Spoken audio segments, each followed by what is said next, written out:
मंच पर बैठे हुए आज के कार्यक्रम के अध्यक्ष सम्मानित हमारे बुजुर्ग नेता कामरेड जंगी जी, कामरेड राजा बहुगुणा जी और मंच पर उपस्थित तमाम साथी और आप सब लोग बागजाला से लेकर के बिंदुखत्ता और आसपास के तमाम क्षेत्रों से आए हुए और विभिन्न संगठनों से आए हुए तमाम प्रतिनिधियों को अखिल भारतीय किसान महासभा की जो राष्ट्रीय कार्यकारिणी है उसकी ओर से मैं आप सबका क्रांतिकारी अभिवादन करता हूं। आप सबको नमस्कार, लाभ सलाम।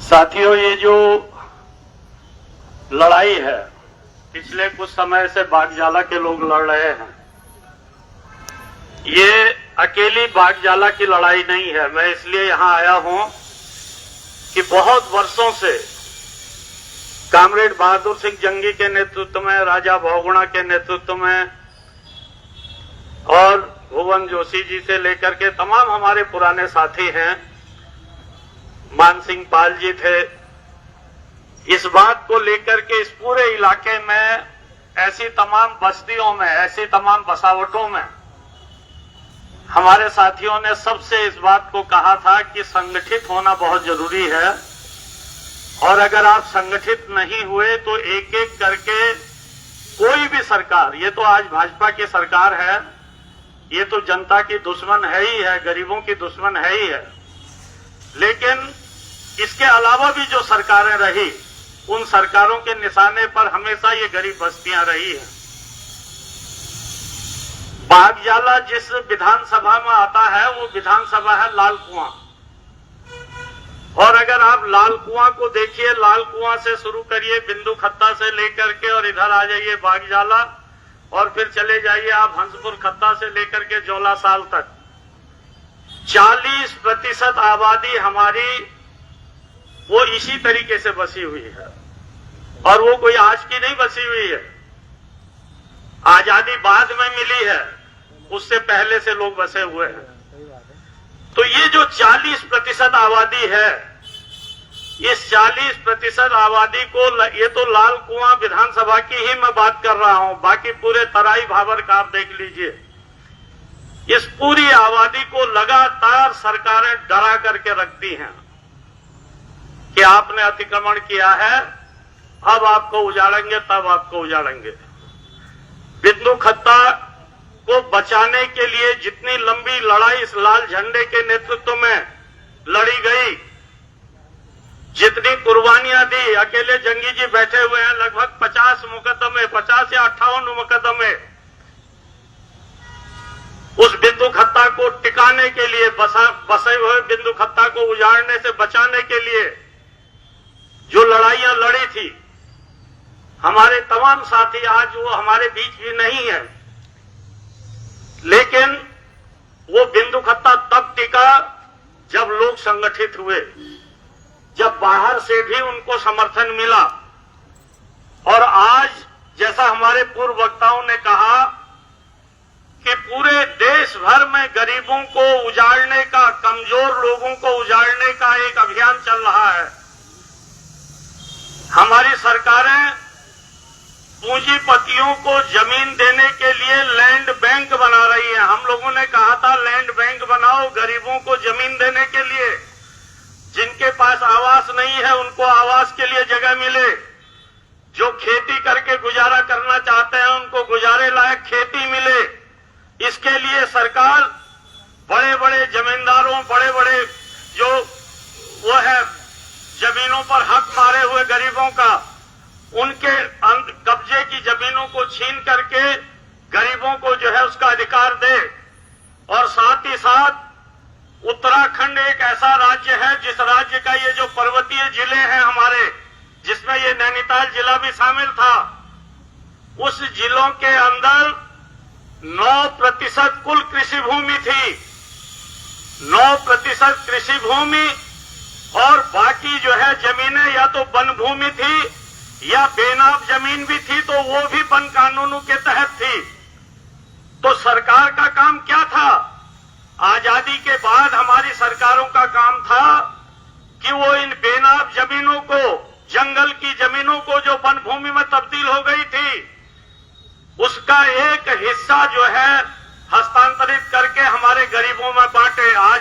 के गांव बंजर हो रहे हैं, पहाड़ के गांव खाली हो रहे हैं। क्यों हो रहे हैं? 2, 4, 10 नाली के मालिक हम रह गए हैं सिर्फ, और 2, 4, 10 नाली जमीन में किसी का गुजारा नहीं हो सकता। कोई कितनी भी कोशिश करे वो अपने परिवार को उस जमीन में नहीं पाल सकता, इसलिए उसको पहाड़ छोड़ना उसकी मजबूरी है। और जब हम पहाड़ छोड़ रहे हैं, जब बिहार का गरीब बिहार छोड़ रहा है रोटी रोजी के लिए, जब यूपी का गरीब यूपी छोड़ रहा है रोजी रोटी के लिए, ये देश का संविधान हमको ये हक देता है कि हम इस देश के अंदर, इस देश के नागरिक के नाते पूरे देश में कहीं भी जाकर के हम रोजी रोटी कमाएं, कहीं भी जाकर के हम बसें। और तब ये देश के अंदर एक ऐसी सरकार आ गई है जो कह रही है प्रमाण पत्र दिखाओ कि आप इसी देश के हो कि नहीं हो। आज तक हमने देखा था कि शहरों के अंदर सत्यापन होता था, कोई विदेशी किराएदार तो नहीं रखा है आपने, लेकिन आज तो जो है सत्यापन हो रहा है। कोई बिहार का मजदूर तो नहीं है आपके घर में, कोई यूपी का मजदूर तो नहीं है आपके घर में, और कल जो है कोई पहाड़ का मजदूर तो नहीं है आपके घर में। ये सत्यापन होगा दिल्ली के अंदर, चंडीगढ़ के अंदर, मुंबई के अंदर। आप कैसा राष्ट्र बनाने जा रहे हैं? आप कैसा देश बनाने जा रहे हैं? कहां ले जा रहे हैं लोगों को?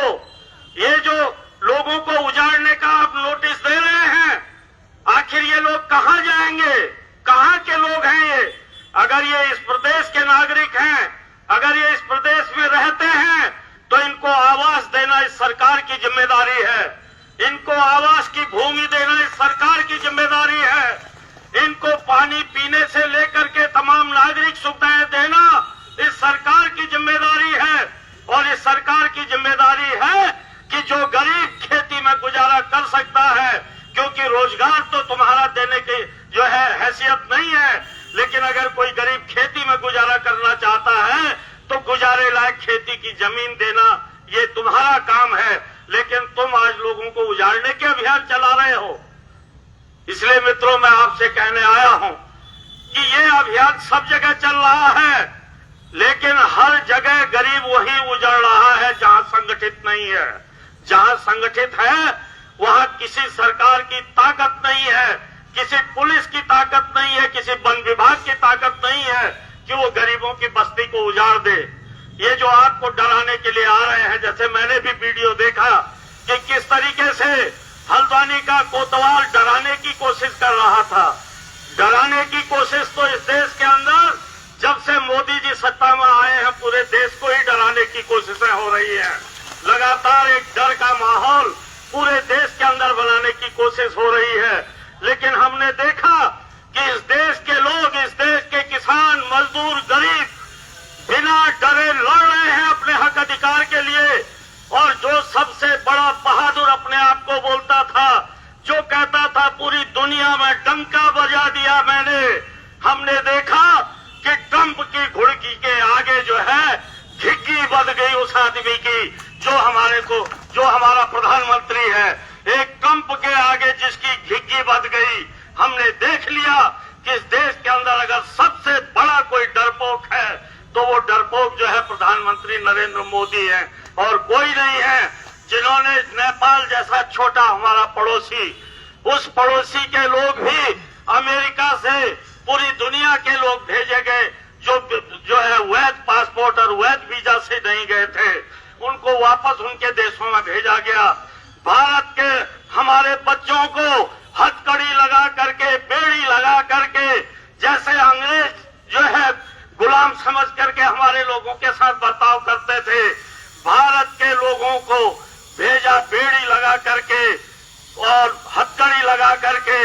लेकिन नेपाल के लोगों को बाइज्जत भेजा। छोटा सा देश है, देख लीजिए किसकी तूती बोल रही है दुनिया में, नेपाल के प्रधानमंत्री की कि हमारे प्रधानमंत्री की।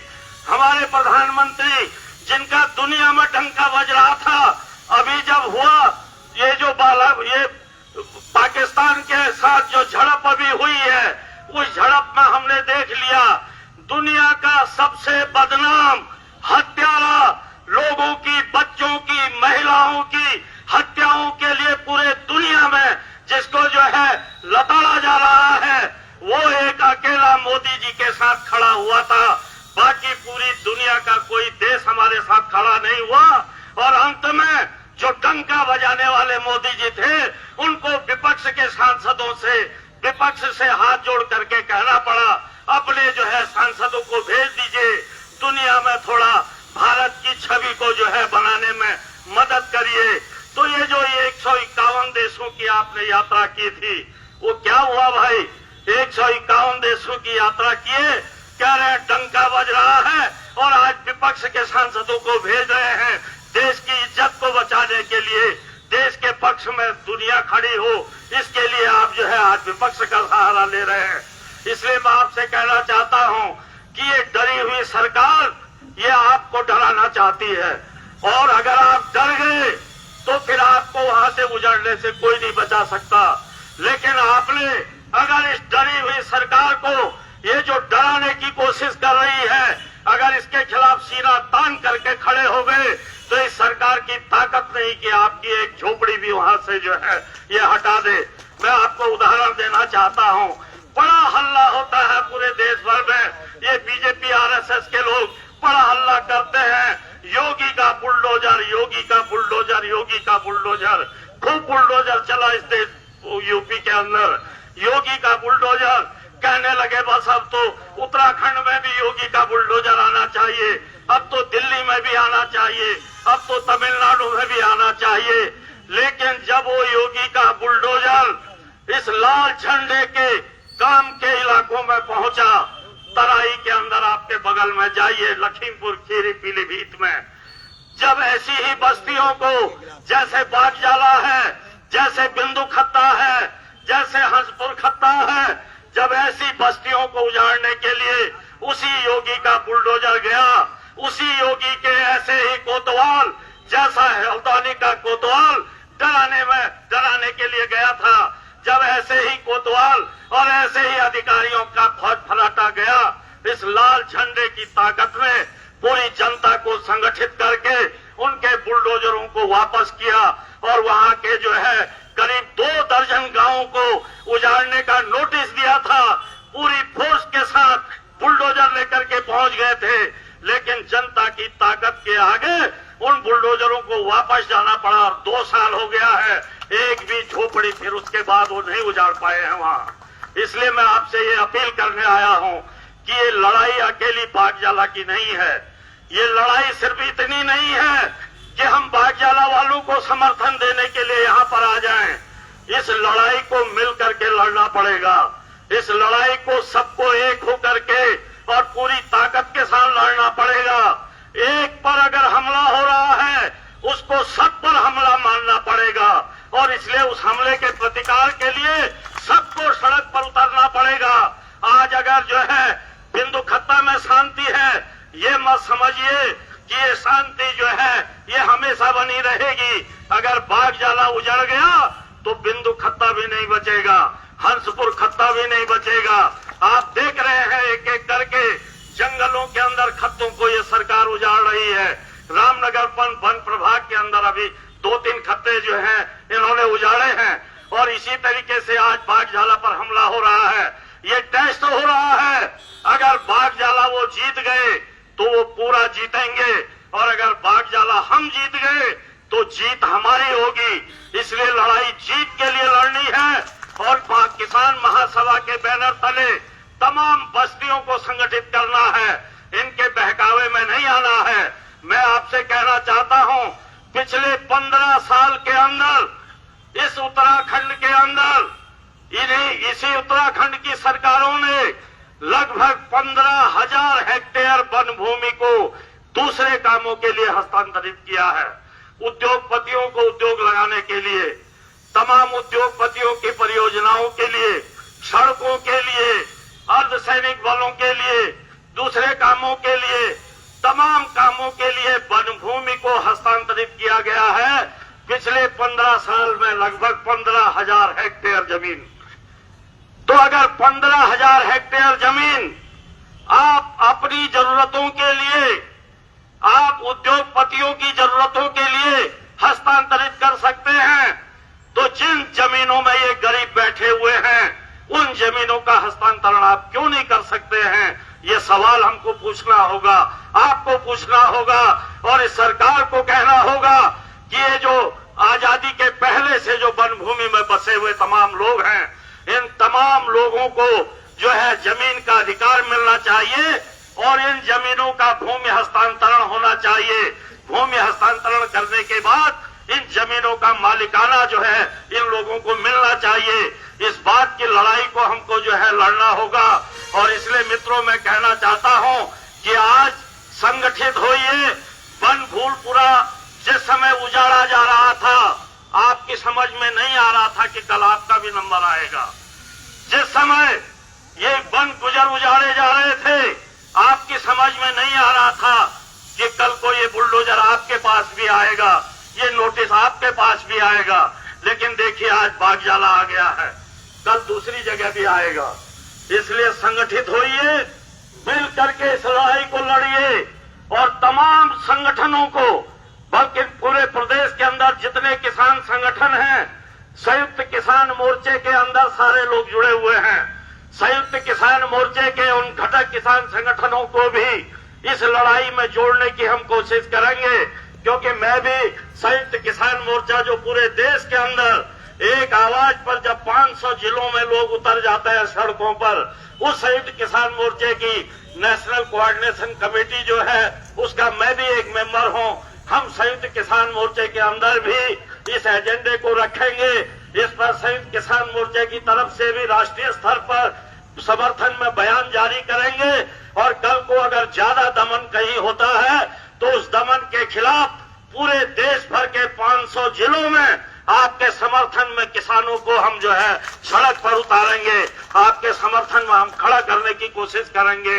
और साथ ही साथ जैसा कामरेड ने बताया कि साउथ एशिया के अंदर भी पाकिस्तान, बांग्लादेश, नेपाल, श्रीलंका जो है, भारत, ये जो तमाम दक्षिण एशियाई देश हैं, यहाँ के किसान संगठन भी अब एकजुट हो रहे हैं, क्योंकि पूरी दुनिया के अंदर जिस तरीके का कॉरपोरेट हमला हो रहा है किसानों पर, गरीबों पर, उस हमले के खिलाफ पूरी दुनिया के किसान भी संगठित हो रहे हैं।